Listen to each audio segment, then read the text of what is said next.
O grupo Hezbollah está chegando ao fim, como o conhecemos. Israel realizou um ataque surpresa inesperado, decidindo enfrentar todos os seus inimigos, incluindo os vizinhos ao norte. Com essa nova ofensiva, Israel trouxe uma combinação de novas e antigas tecnologias, algumas aprimoradas durante a última guerra em Gaza. Graças a isso, Israel causou mais danos ao Hezbollah em 2 semanas do que nos últimos 40 anos. Mas o que exatamente está acontecendo e para onde isso está indo? Na madrugada de segunda-feira, 30 de setembro, a guerra começou. Centenas de operadores especiais israelenses se posicionaram horas antes de o Comando do Norte de Israel declarar várias cidades ao longo da fronteira com o Líbano como zonas militares, proibindo o movimento de civis. O motivo? As Forças de Defesa de Israel, IDF, não queriam que a presença dessas tropas especiais fosse divulgada.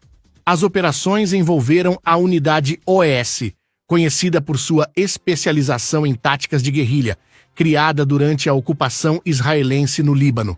Essa unidade temida possui vasta experiência em infiltrações e combates no sul do Líbano, e agora está novamente em ação contra o Hezbollah. Dessa vez, a situação foi diferente.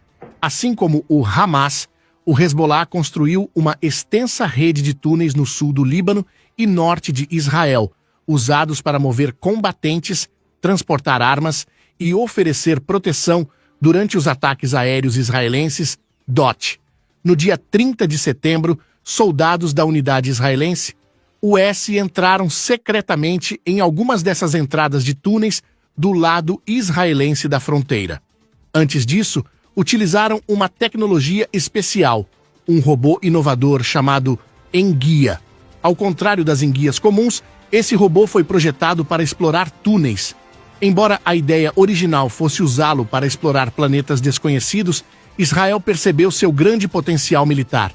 A enguia é capaz de se mover por terrenos irregulares, superando problemas de lentidão e tração que outros robôs enfrentavam.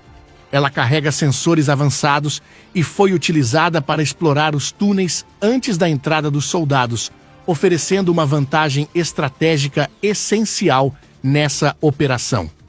O robô enguia possui câmeras térmicas e sensores que funcionam tanto de dia quanto à noite, movendo-se com a agilidade de uma cobra.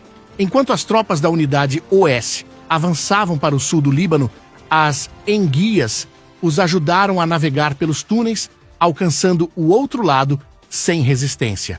Isso se deve, em grande parte, ao uso eficaz de várias armas israelenses que dominaram o campo de batalha nas semanas anteriores à invasão.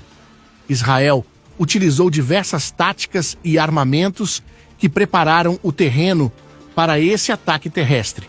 Um dos principais foi o uso de dispositivos de interferência em pagers e rádios, muito utilizados pelo Hezbollah.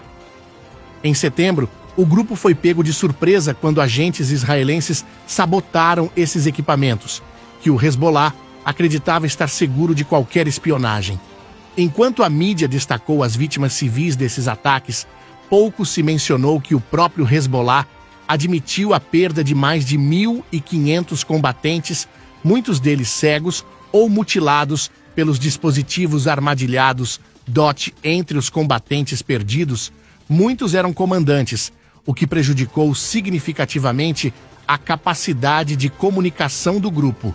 Isso forçou os combatentes restantes, muitos inexperientes, a recorrerem a celulares em meio ao caos, agravando ainda mais a situação do Hezbollah e facilitando a ofensiva israelense. No entanto, essa exposição facilitou o trabalho de Oron, o mais recente sistema de inteligência artificial de Israel.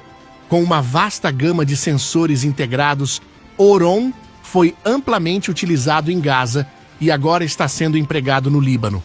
Ele é capaz de processar dezenas de sinais de comunicação, e sua inteligência artificial pode identificar até 100 alvos por hora, permitindo que a artilharia e os aviões israelenses ataquem com precisão. Na semana anterior ao ataque, mais de 1.000 alvos do Hezbollah foram destruídos com Oron interceptando suas comunicações via celular. Mas isso não era a única arma temida. Assim como o Hamas, o Hezbollah gosta de se abrigar em túneis, acreditando que estarão seguros. No entanto, um ataque israelense em 27 de setembro provou o contrário. Hassan Nasrallah, líder do Hezbollah, estava em um abrigo subterrâneo em um subúrbio de Beirute, participando de um funeral secreto com outros 16 comandantes de alto escalão. Um agente israelense alertou as Forças de Defesa de Israel, IDF, e logo vários caças F-15 lançaram bombas Blue 109 inches sobre o local. Essas bombas de origem americana podem penetrar até 2 metros de concreto antes de explodirem.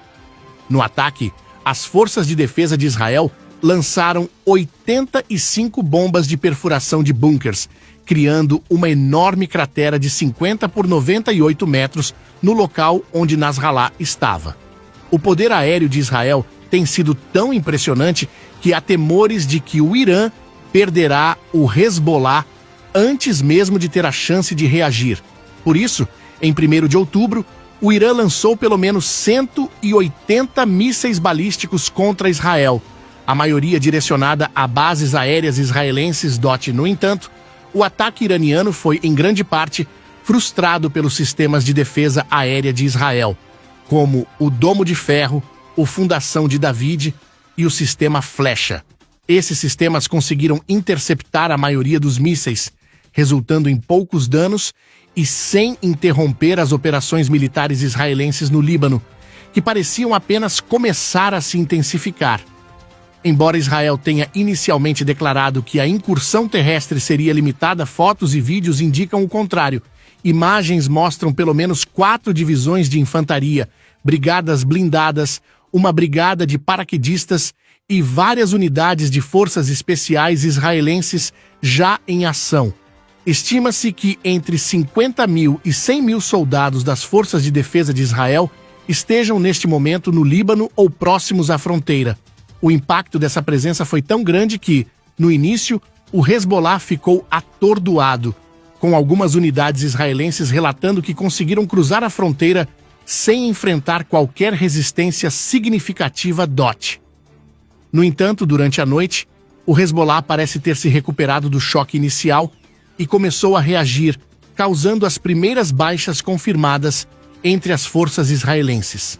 Confrontos e tiroteios foram observados em várias vilas na fronteira libanesa, como Ada Assab, Maisi El Jabal, Odessa e Kfar Kila.